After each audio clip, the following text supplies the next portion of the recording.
अस्सलाम वालेकुम, कैसे हैं आप सब लोग।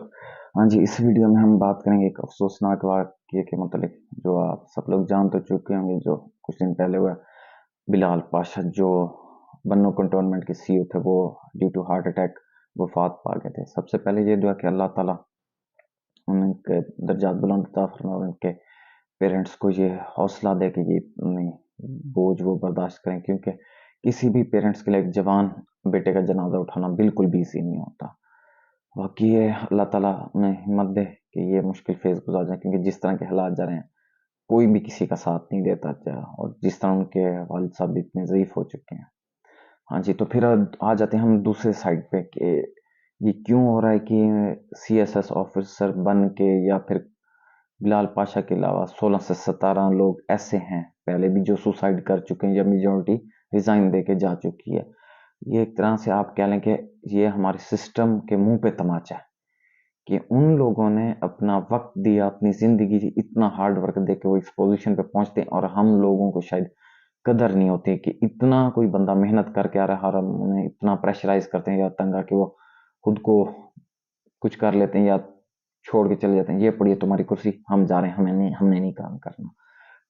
अब जिस तरह के पाकिस्तान के हालात हैं, वो तो लाज़मी तौर पे अगर आप ऑनेस्ट इंसान हैं ना, अपने आपने जिस पोस्ट पे काम कर रहे हैं उसको लीगल तरीके से लेके चलना चाह रहे हैं आप, उसके लिए आपको ना इस कह लें माहौल में आपको सर्वाइव करना बहुत मुश्किल है। हो सकता है बिलाल पाशा के साथ भी बिल्कुल यही हुआ कि उसे किसी इल्लीगल काम के लिए प्रेशराइज़ किया जा रहा हो कि भाई तू कर, कर।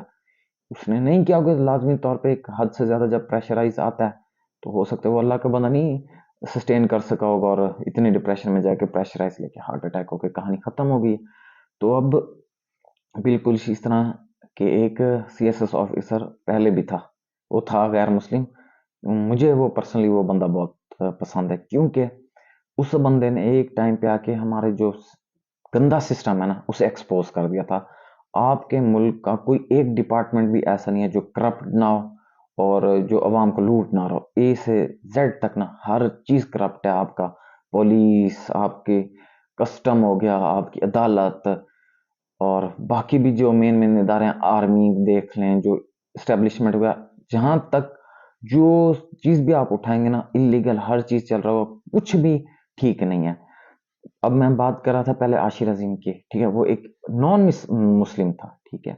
वो इस मुल्क के लिए उस बंदे ने इतनी अच्छी सर्विसेज़ दी कि अब मैं हैरान हूँ कि हम मुसलमान किस चीज़ के हैं। एक गैर मुस्लिम होके एक बंदा मुल्क के लिए इतने अच्छे काम करने की कोशिश कर, हमने उसे ज़लील करके निकाल दिया। आप लोगों ने शायद उसका इंटरव्यू सुना तो होगा 2009-10 में। उस बंदे का नाम ईसीएल में डाल के उसे कहा कि भाई 90s से जब तू सर्विस में आया, अपने बच्चों की फीस से, बिल, किराए, ईच एंड एवरीथिंग लेकर। कुछ सोचने की बात है, 2010 में 90s की बंदा कहाँ से चीज़ें लेके आए, ठीक है?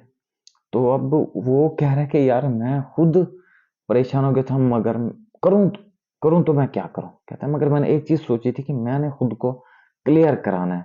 तो उसका कसूर सिर्फ़ यही था कि उसने ना कस्टम के डिपार्टमेंट से ना रिश्वत ख़त्म करने की कोशिश की थी, कि उसने सिस्टम कंप्यूटराइज़ किया कि जो आप हर ऑफ़िस में जाना होता है साइन कराने के 1000-500 देना, उससे जान छुड़ाई, ठीक है?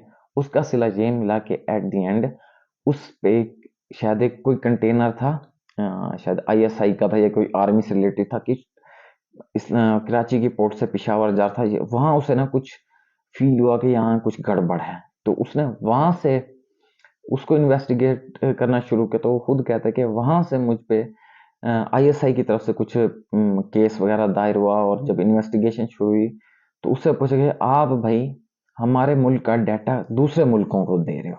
कहता है आशिर अज़ीम कि मैं हँस पड़ा कि आप चेक कर सकते हैं कि अगर कोई इन्वेस्टिगेशन करना है, उस बंदे का कैपेबिलिटी क्या है, उसके अंदर नॉलेज क्या है, कि भाई आप हमारे मुल्क का डाटा दूसरे मुल्क को दे रहे हो। तो आशिष जी ने कहा भाई ये कमरा खोल, उधर जाके देख ले, सर्वर वगैरह पड़े हुए हैं, मैं इस मुल्क को बेच रहा हूँ तुम्हारा डाटा। तो उसको इतना जब प्रेशराइज किया, उसने तंग आके ये कहा कि मैं 2009-10 में बहाल तो हो गया था, ठीक है? मैंने सिर्फ़ दिल में ये तहैया किया हुआ था कि मैंने ना बहाल होना है, वो बहाल हुआ, रिज़ाइन उसने लिखा और मुँह पे मारा डिपार्टमेंट के, और वो चला गया कनाडा, इज़्ज़त से ट्रक चला रहा है। अब बिल्कुल तो यार बस आज के लिए सिर्फ इतना ही। अगर तुम्हें ये वीडियो पसंद आई तो लाइक मारो, और अगर तुम लोग नए हो तो सब्सक्राइब करो।